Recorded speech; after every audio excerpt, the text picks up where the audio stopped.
여호수아 5장 1절에서 9절 말씀을 통해서 자신감, 이런 제목으로 하나님의 말씀 선포하겠습니다. 사랑하는 성도 여러분들은 앞으로 살아갈 날에 대해서 자신감이 있습니까? 아니면 자신감이 점점 떨어지고 있습니까? 나이에 따라서 또 상황에 따라서 달라질 수도 있는데 그 원인을 무엇 때문이라고 생각하십니까? 차운행하면서 우리 80대 어르신 권사님들이 60대나 50대면 날아다니겠네, 이렇게 이야기하는 경우를 들어봅니다. 그분들 지금 80대 중반을 넘어서고 있는데 50대 때 날아다녔을까요? 마음은 막 날아다닐 것 같은 그런 마음이 든 것 분명합니다. 그런데 그때도 그때 나름 다 힘든 시절을 보냈습니다. 자녀들 결혼만 시켰으면 좋겠다, 취직만 좋은 대로 했으면 좋겠다, 내 나이가 한 40대면 좋겠다, 이러면서 이제 또 그때보다 더 나은 상황을 꿈꾸면서 이랬으면 저랬으면 하면서 또 다른 것을 요구할 때가 우리들의 모습입니다. 건강, 돈, 자녀 교육, 결혼, 직장, 이것만 해결되면 걱정이 없을 것 같은데 이제 한시름 놓는 것은 사실인데 또 다른 걱정들이 계속 찾아오는 것이 우리의 인생이고, 이런 거 그렇게 욕심부릴 필요가 없었는데, 이렇게 느껴질 만한 나이가 되면 너무 많이 세월을 보내버린 이유, 제가 자주 언급한 것처럼 강영숙 사모 어머님이 제가 왔을 때는 아파가지고 늘 병원만 다니다, 그래서 집으로 자주 신방 다녔던 분인데, 다른 분들, 본인이나 다른 분들 이야기 들으면 일을 그렇게 많이 했다고 하더라고요. 근데 아파 보니까 그렇게 죽을 똥 살 똥 일 안 해도 먹고 사는 건 걱정 안 되는데 왜 그렇게 일했는지 모르겠다. 아픈 뒤에야 그 후에 해봐야 소용없는데 그렇게 이야기를 하곤 합니다. 이렇게 이것이 전부가 아니었는데, 이것이 진짜가 아니었는데 하고 깨달을 만한 나이가 되면 이미 많은 기회가 지나가 버린, 세월이 흘러버린 뒤에야 깨달은 것이 우리 인생의 문제라고 할 수 있습니다. 우리가 자신감을 갖는 것 혹은 자신감이 떨어지는 것은 어디에다 기준을 맞추고 살아가고 있기 때문일까요? 세상 기준, 많은 사람들이 이구동성으로 저 정도만 되면 하는 어떤 기준에 따라서 또 소문에 따라서 우리들도 맞추어 가다가 보면 자신감이 붙기도 하고 자신감이 떨어지기도 하는 이런 예가 되어지기도 합니다. 서울대 나오면 다 성공할까요? 우리는 막 서울대를 안 가봐서 서울대 나오면 다 성공할 것 같습니다. 근데 제가 서울대 한번 인터넷 쳐서 들어가 보니까 학생 수가 2만 1,000명이에요. 그 서울대 안에는 서울대생만 2만 1,000명, 물론 대학원생까지 포함되겠지만 거기에 교수 합치고 또 이 식당에서 또 청소하고 이런 일하는 분들, 사무실에서 일하는 분들까지 다 합치면 3만 명이 넘는 수가 서울대 안에서 막 왔다 갔다 하고 있습니다. 막 어느 정도의 이상의 숫자가 막 그곳에서 이렇게 왕성하게 활동하는데, 그분들이 우리나라에서 다 성공했을까요? 최고의 스펙을 가지고 있고 사람들이 부러워하는 이런 학벌을 가지고 있으면 모두가 성공하는가? 우리가 여기에서 생각하면 성공할 것 같은데 그 안에는 다 그 사람일 만큼 유능한 자들이 다 많아가지고 이렇게 모두가 다 성공하는 것은 결코 쉽지만은 않은, 이런 것이 세상의 모습이기도 합니다. 어떤 분들은 방송을 통해서 저분은 성공한 것 같다, 이렇게 성공한 것처럼 보여서 아픔이 있을까 싶은데 그 아픔을 이겨내지 못한 이런 소식들을 들을 때는 너무나도 안타까운 이런 상황이 오기도 합니다. 이렇게 세상의 기준으로 살려고 애쓰고 성공을 쫓아서 살다가 보면 우리의 인생 다 타버리고 제대로 누리지도 못하는 이런 모습이 되어버릴 때도 많이 있습니다. 고생해가지고 어느 정도 나이가 되면 내가 이제 그때는 고생 안 하고 마음껏 누리고 살리라 하고 딱 결심했던 시기가 오면 이제 병원 다니는 횟수가 늘어나기 시작합니다. 생각해 보면 병원이 나를 도와주는 건지 내가 병원을 도와주고 있는 것인지 막 분간이 안 될 만큼 이렇게 그 쌓아둔 것들을 병원으로 보내고 있는, 그래도 우리나라는 의료보험제가 잘 돼가지고 이제 적게 부담을 하고 있지만 많은 선진국들이 의료 부담 때문에 아예 병원을 안 가는 이런 이들도 상당히 있고, 우리 동기 선교사님들도 치과 같은 거 치료하려면 한국에 와서 치료하고 가더라고요. 그 나라는 너무 비싸다고. 그럴 정도로 의료 혜택이 우리나라는 좋기 때문에 우리는 또 감사해야 되는데 당연한 것처럼 느껴지기도 할 때가 많습니다. 이렇게 세상 기준으로 보면 이 정도만 돼도 만족할 만한데도 불구하고 만족을 못하기도 하고, 또 우리들은 또 뭔가 추구하다가 결국은 꼭 그 정도가 아니어도 되었는데 나중에서 후회감이 드는 이런 경우들도 있습니다. 자, 오늘 이 자신감이라고 하는 설교를 하면서 이스라엘 백성들의 모습을 보게 됩니다. 이스라엘 백성들이 고생하던 애굽 이집트에서 나오게 되어졌고, 나와서 곧바로 가나안 땅으로 갈 줄 알았는데 하나님을 신뢰하지 못함으로 인하여서 그 불신하는, 정탐까지 다 하고 와놓고도 믿지 못하는 그들을 향해서 이제 광야에서 죽어가는 그 세월이 되도록 40년을 광야 생활하게 합니다. 근데 그 광야 생활도 실제는 은혜였습니다. 워낙 낮에는 뜨겁고 그늘이 있으면 시원하지만 그늘이 없으면 그들은 낮에 제대로 버텨내지를 못합니다. 근데 하나님께서 무슨 기둥으로요?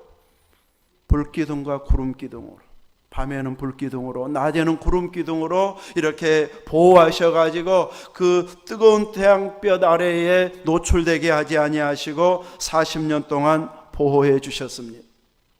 식량이 문제인데 식량은 하늘에서 만나가 내리게 했습니다. 진주 모양 같다 해가지고 진주 크기, 조그만 진주만한 그런 크기로 이제 이슬이 내릴 때 같이 내렸다가 이슬이 마를 때쯤이면, 서리가 마를 때쯤이면 녹아버리는 이런 만나를 하늘에서 매일같이 내려주셨습니다. 똑같은 것을 반복해서 먹기 때문에 먹는 것에 대해서 불평이 나올 수는 있지만 40년 동안 200만의 전후의 숫자가 먹을 수 있었다고 하는 것은 대단한 은혜의 일이라고 할 수 있습니다. 옷도 문제고 신발도 문제일 수 있는데 아예 떨어지지 않게 해주셨습니다. 그래가지고 40년 동안을 넉넉히 버티도록 하나님께서 기적적으로 매일같이 지낼 수 있도록 은혜를 주셨습니다. 이렇게 놀라운 은혜를 주셔서 드디어 이제 40년이 맞춰지고 이 가나안 땅에 입성하게 되어지는데, 이 요단강을 건너서 가나안 땅을 정복해야 될 상황이 이제 5장 이후의 상황입니다. 여호수아 5장 이후의 상황인데, 오늘 본문에 보면 그 가나안 땅에서 전쟁해야 할 이스라엘 백성들을 향해서 무엇을 시행하라고 합니까? 할례를 시행하라고 합니다. 오늘날 우리가 이해하는 이해하기 좋게 말하면 이 포경 수술을 하라는, 그것도 병원에 사는 것도 아니고 이 돌로 이제 칼같이 만들어 가지고 이 하는 수술이기 때문에 많은 고통이 따르는 이런 할례라고 할 수 있습니다. 아브라함에게 처음 이 할례 언약을 맺어가지고 아브라함의 후손들은 태어난 지 8일 만에 할례를 행하게 해서 하나님의 백성으로 구별된 모습을 보이게 했는데, 이 광야에서는, 길에서는 할례를 행하지 못함으로 인해서 애굽에서 나올 때까지는 다 할례를 행했지만 이제 광야에서 태어난 자들은 할례를 행하지 못함으로 할례 없는 백성이 되어버렸습니다.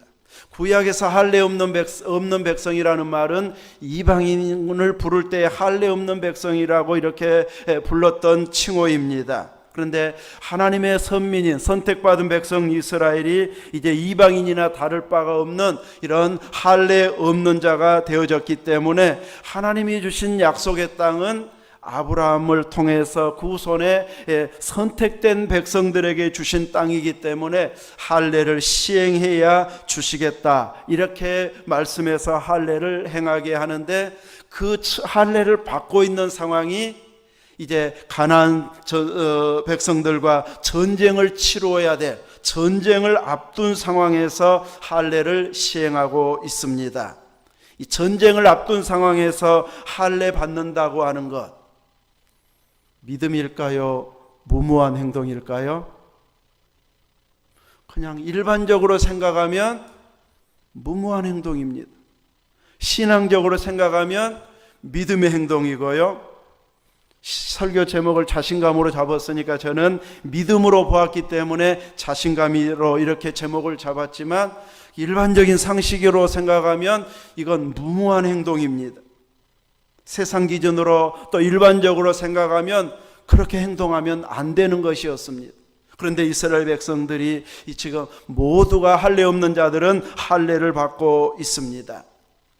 창세기 34장에 보면 할례 때문에 일어난 사례가 있게 되는데, 야곱의 딸 디나가 세겜성에서 지내다가 이 세겜성에 또래 여자아이들이 있는가 만나러 가야지 하고 외출했다가 추장의 아들이 끌어들여 가지고 강간해서 욕보이게 됩니다. 그리고는 너무 사랑해 가지고 아버지 추장에게 나 이 사람 없으면 못 사니 내 아내 삼아 주십시오, 아내로 얻게 해 주십시오 하고 요청을 해서 이제 야곱에게 딸을 달라, 그래서 우리 혼인관계 맺자, 이렇게 요청을 했을 때에 야곱의 아들들이 우리는 할례 없는 백성들과는 혼인관계를 맺을 수 없고 허락해 줄 수가 없다. 정혼인하고 싶다면 너희 성 사람들 남자들 다 할례를 받은다면 우리가 동생 주겠다, 또 혼인관계 맺게 해주겠다 하는데, 추장 아들이 너무 강력하게 요청하니까 추장이 세겜성 모든 남자들을 향해서 우리 다 할례를 받자고 이야기합니다. 그들에게는 뭔가 근거를 대고 또 뭔가 도움될 만한, 혜택을 입을 만한 이유를 대야 할례를 받을 수 있기 때문에 지금 우리 성읍에 들어와 사는 야곱이 어마어마한 부자다, 소와 양과 염소 떼가 너무너무 많아서 그 사람 가족과 혼인관계 맺으면 그 사람 재산이 우리 것 된다, 그러니 우리 다른 생각하지 말고 할례 받아가지고 그 가족과 혼인관계 맺자, 이렇게 설득을 해가지고 세겜성 남자들 모두가 할례를 받게 되어집니다. 이제 할례 받고 3일째쯤 되어졌을 때 가장 아파하는 고통스러운 때에 그 디나의 오라버지 시므온과 레이 두 사람이 칼을 들고, 야곱의 이 둘째 셋째 아들이 칼을 들고 들어가 가지고 세겜성에 기습해 가지고 이 통증이 있어서 힘들어하고 있는 세겜성 남자들을 다 죽이게 됩니다. 아주 몰살시키는 이런 일이 발생하게 되어집니다. 이렇게 할례를 받게 되어지면 세겜성 모든 남자들이 그렇게 많이 있어도 두 사람을 당해내지 못할 만큼 고통스러운 것이 할례입니다. 야곱은 이 사건 때문에 큰 두려움, 죽음의 공포에 휩싸이게 되어집니다. 이제 주변 부족들이 우리를 가만 안 두겠다고 이 칼을 들고 쫓아오게 되면 12아들을 통해서 다른 부족들을 대항할 만한 힘이 있는 것 아니기 때문에 우리 가족 다 몰살당할 위기구나 하고 이제 큰 두려움에 휩싸이게 되어질 때에 하나님께서는 베델로 올라가라. 그래서 처음 이 외삼촌 집으로 갈 때에 만났던 그 장소, 서원했던 장소에 가서 제사를 드리도록, 서원을 성취하도록 베델로 가게 합니다. 그리고 주변 부족들에게는 큰 두려움을 주어가지고 쫓아가지를 못하게 합니다.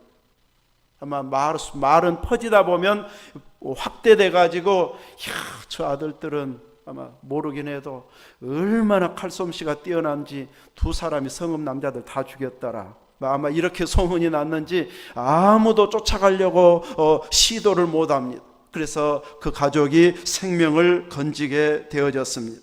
그런데 야곱에게는 얼마나 그 사건이 충격이었는지 나중에 창세기 49장에서 12아들을 축복할 때 이때 칼 들고 가서 죽였던 시므온과 레위에 대해서는 축복의 기도가 아닙니다. 기도는 축복 기도였는데 내용으로 보면 하나도 축복 기도가 아니에요.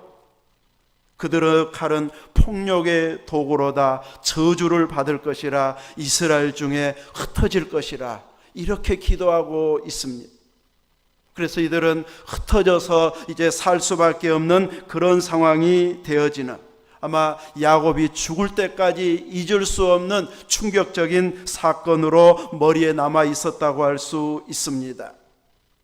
이들이 식량을 구하러 요셉에게 찾아갔을 때에 베냐민을 데려와야 정탐꾼이 아니라고 풀어주겠다고 하면서 볼모로 시므온을 붙잡아 두었었는데, 제가 창세기를 읽어보면서 요즘은 야곱이 베냐민은 안 보내려고 그렇게 막 미루고 애를 쓰는데 시므온 걱정은 하나도 안 하네. 내가 시므온이라면 기분 겁나 나쁘겠네. 이런 막 생각이 들어요. 시므온, 그 잡혀있는 시므온 빨리 데려와야 되니까 어떤 방법을 동원해서든지 일단 가라. 막 이 방법을 동원해야 되는데 베냐민만 안 보내고 싶어가지고 미루고 지체하고 2번이나 갔다 올 시간을 지체하고 있습니다. 요셉은 또 왜 시므온을 볼모로 잡았지? 막 이런 궁금증이 저에게는 성경을 읽으면서 막 나옵니다. 막 죽이자고 할 때 시므온이 앞장섰나? 아니면 형제들이 되돌아갈 때 시므온이 분란을 일으키게 할 만한 이런 성깔이 좀 있나? 아무튼 별 궁리를 해보면서 읽었는데 아직 답은 모르겠지만 아무튼 궁금을 가지고 지금 성경을 보고 있습니다. 제가 이야기하고 싶은 것은 할례가 그만큼 고통스럽다고 하는 것. 시므온, 레위 2사람만으로도 이 세겜성 남자들을 다 죽일 수 있을 만큼 고통스럽고 힘을 전혀 쓸 수 없는 것이 할례 받는 그 며칠 동안의 고통이라고 할 수 있기 때문에 가나안 땅에서 이스라엘 백성들이 할례를 지금 행하고 낫기를 기다리고 있다네. 이 소문이 들어가면 이제 여리고성 사람들이 성문 열고 와서 쫓아오면 이스라엘 백성들이 반대로 속수무책으로 이제 당할 수 있는 그런 상황인데, 이스라엘 백성들은 무슨 용기 무슨 자신감인지 여호수아가 명령하니까 다 순종합니다. 아마 여리고성 사람들이 혹은 가나안 사람들이 쳐들어왔다면 결코 이겨내지 못했을 텐데 왜 이들은 할례를 행했을까요? 전쟁의 승리보다 하나님과의 관계가 우선이기 때문입니다. 하나님의 백성답게 하나님 마음에 드는 모습으로 자신을 구별하지 않으면 하나님의 도움을 힘입을 수 없기 때문입니다. 아이성 전쟁에서처럼 자기들의 힘이 막강해도 하나님이 기뻐하시지 않으니까 그 전쟁에서 승리할 수 없었습니다. 이렇게 이스라엘 백성들은 하나님의 백성답게 사는 것이 그 어떤 상황과 전쟁보다도 중요하다는 것을 광야 생활을 통해서, 말씀 교육을 통해서 그들은 철저히 깨달아졌기 때문에 이제는 우리가 이렇게 행동하다가 상식적으로 생각하면 죽을 수도 있는데, 전쟁이 일어나면 우리가 패할 수도 있는데 싶은 상황이어도 그들은 하나님의 명령과 말씀에 순종하는 것을 우선순위에 두고 그대로 여호수아의 말을 쫓아 할례를 행하고 있습니다.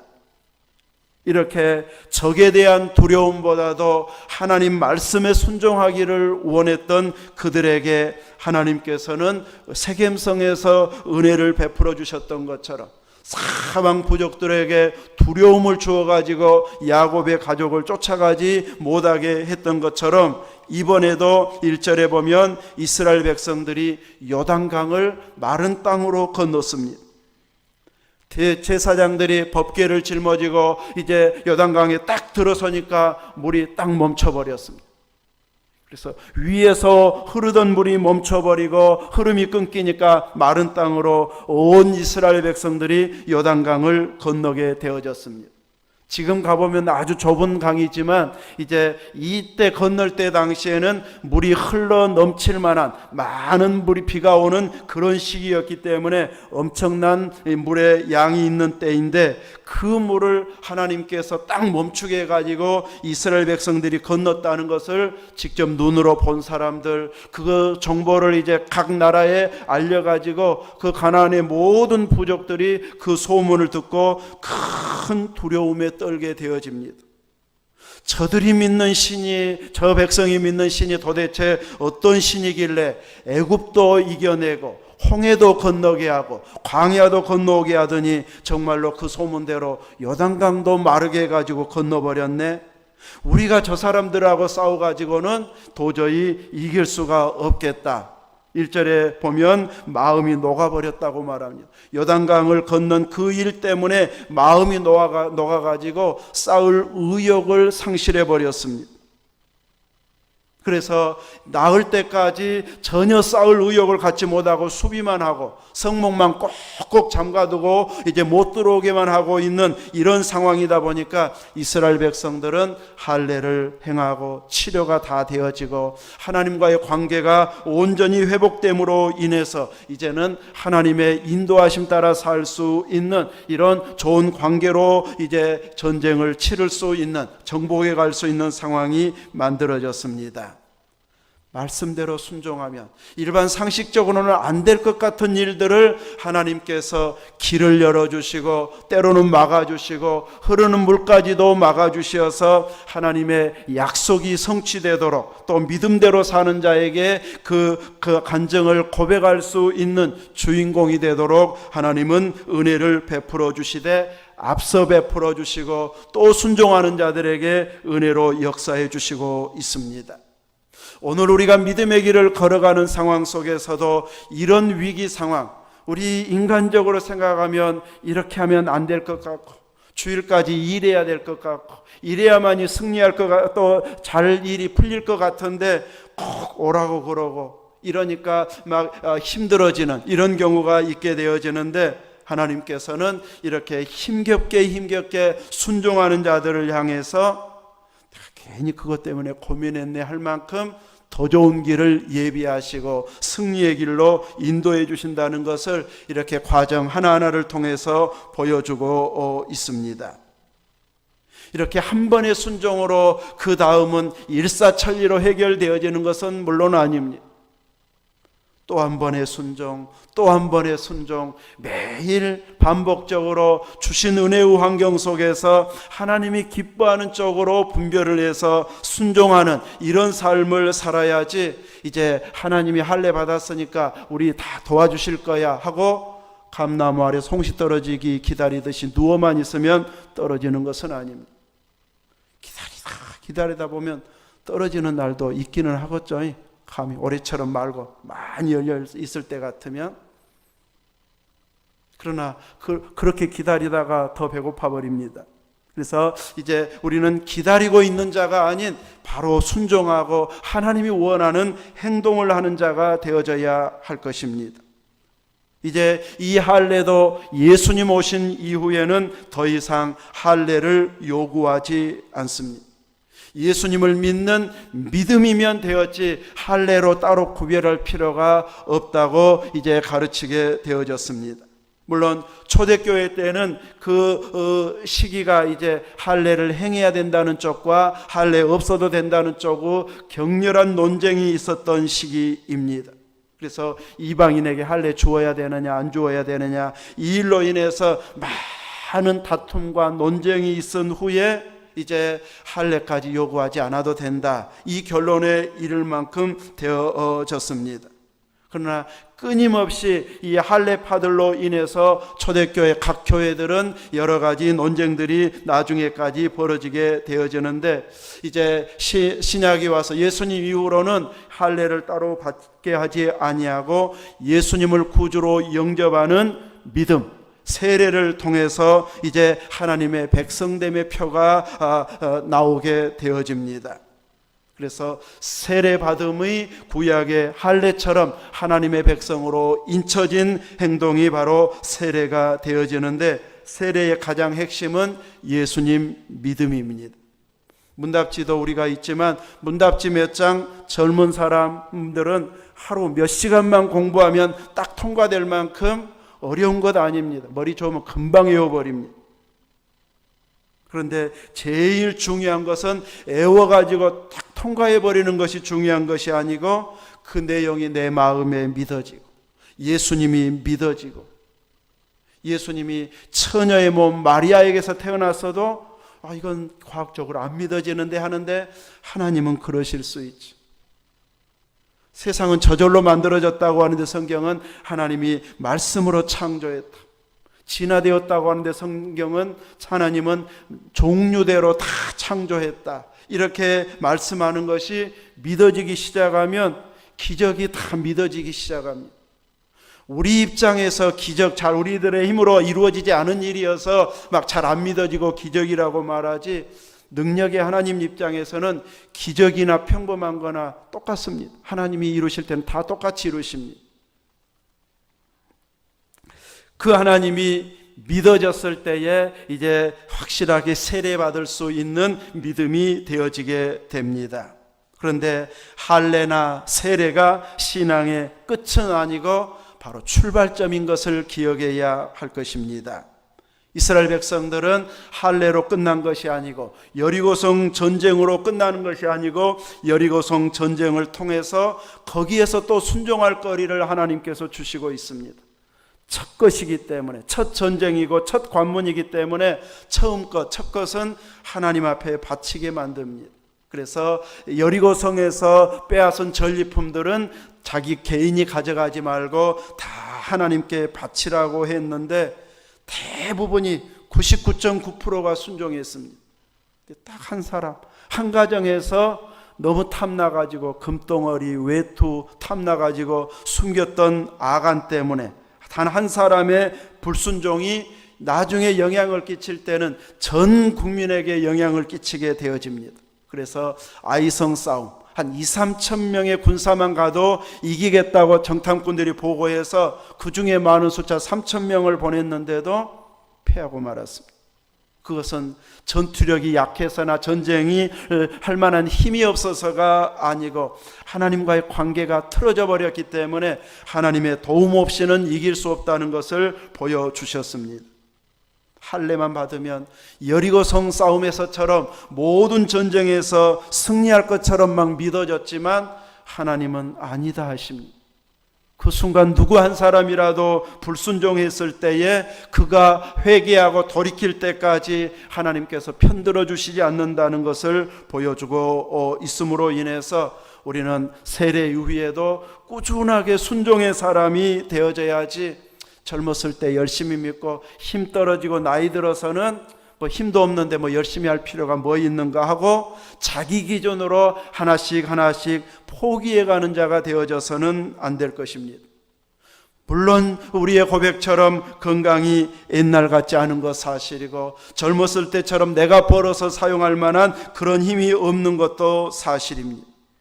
그런데 우리의 남은 생활이 5년일지 10년일지 20년일지 50년일지 모르지만 이제 내가 점점 하나님 일을 할 수 없다고 내가 포기하면서 이제 살아가다가 보면 한 5년 후에는 그래도 5년 전에는 내가 할 수 있었는데 왜 그때부터 포기했지 하고 믿음 있는 사람은 후회하게 되어질 것입니다. 계속 아파하다가 이제 후회만 남게 되어져 버립니다. 옛날에 어느 은퇴하신 분이 이제 은퇴해가지고 뭐 할 것도 없다, 내가 뭐 하지 고민하다가 10년이 지나버렸다는 거예요. 그래서 뭔가 하려고 마음먹다가 또 10년 가버리고 바로 시작했으면 바로 충분하게 또 다른 인생을 살 수 있었는데 고민하다가 시간을 너무 많이 허비해버렸다. 우리들이 아파 힘들어 하면서 충분히 예배드릴 수 있고 충분히 기도할 수 있고 충분히 찬양할 수 있는데도 불구하고 너무 많이 일찍 포기해버리는 경우가 많습니다. 헌금위원들 나이 많아가지고 걸어오기도 힘든데도 시킨 것은 올해 기어이 한 번씩이라도 해가지고 내년에는 못할지 몰라도 올해까지는 헌금위원 한번 하게 하자 해가지고 막 여기까지 갖다 주면서까지라도 하게 한 것은 그래도 헌금위원으로 한번 헌신했습니다 하는 그 마음가짐이 생겨나도록 하기 위해서 헌신을 할 수 있는 길을 만들어 드렸습니다. 내년에도 또 하기를 원한다면 하겠지만 나는 못합니다 하면 이제 빼드릴 수는 있지만 올해 한번 또 해보겠습니다, 또 한번 해보겠습니다 하다 보면 마지막까지 내가 뭔가 헌신할 거리들이 남아있게 되어집니다. 이스라엘 백성들은 이렇게 하나님 편에 서서 하나님이 도와주시면 자기들이 얼마나 하나님 앞에 바로 살았는가 상관없이 무조건 도와주실 걸로 착각할 때도 있었습니다. 이제 할례처럼 나중에 전쟁터에 법궤만 모시고 가면 우리가 승리할 거야 하고 전쟁통에 법궤를 모시고 갑니다. 여리고성에서도 제사장들이 법궤를 짊어지고 이스라엘 백성들은 뒤따라가는데 분명 승리했습니다. 그런데 엘리 제사장 때 블레셋과의 전쟁에서는 승리할 걸로 다 믿었고 블레셋 사람들도 이제 우리 큰일 났다 두려움에 떨었는데 법궤까지 뺏겨버렸습니다. 자동적으로 승리하게 하신 법이 없음을 보여주고 있습니다.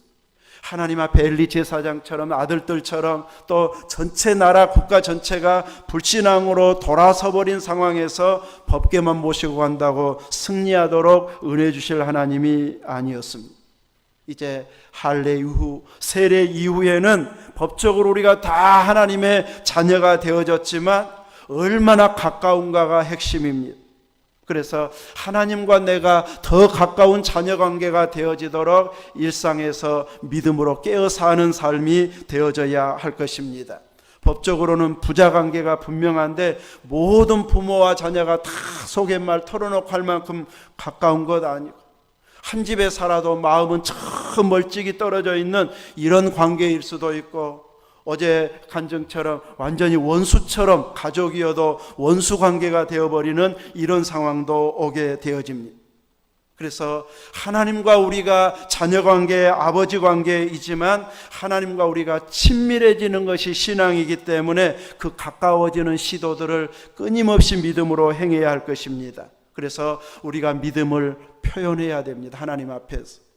그래서 입술로 고백하고 감사를 표현하고 찬양으로 입술을 표현하고 헌금으로 하나님 앞에 내가 이렇게 드립니다, 기도로 이렇게 하나님 앞에 표현하는 것들이 있어야 됩니다.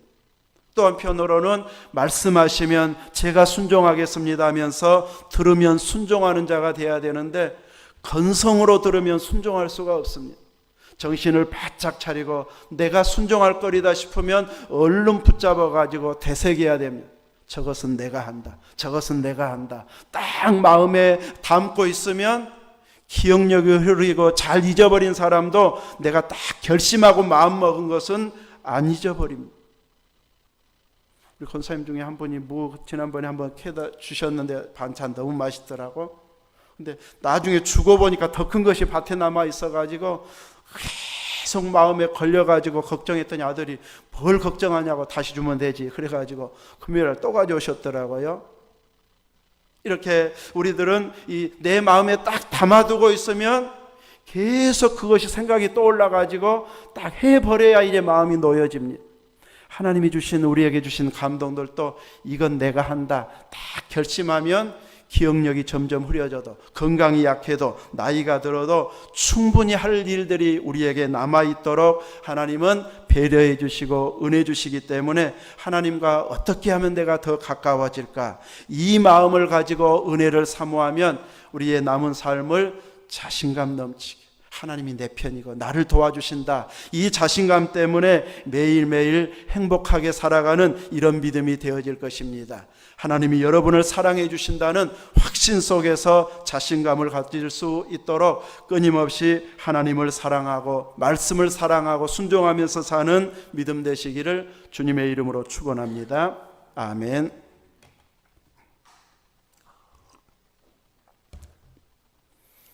시간에는 우리 태어나서 처음 교회에 와서 예배 출석한 우리 아이를 위해서 축복 기도하겠습니다.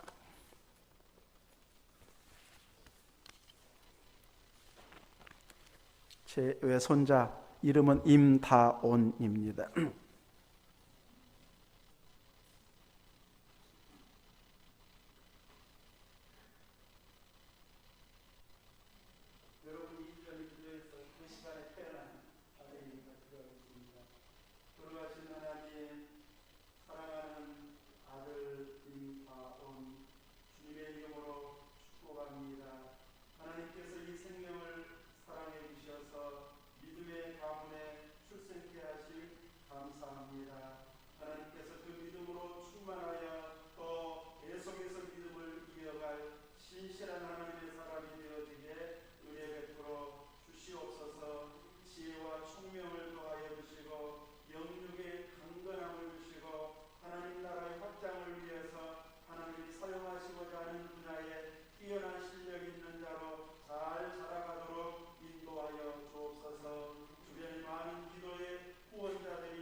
기도로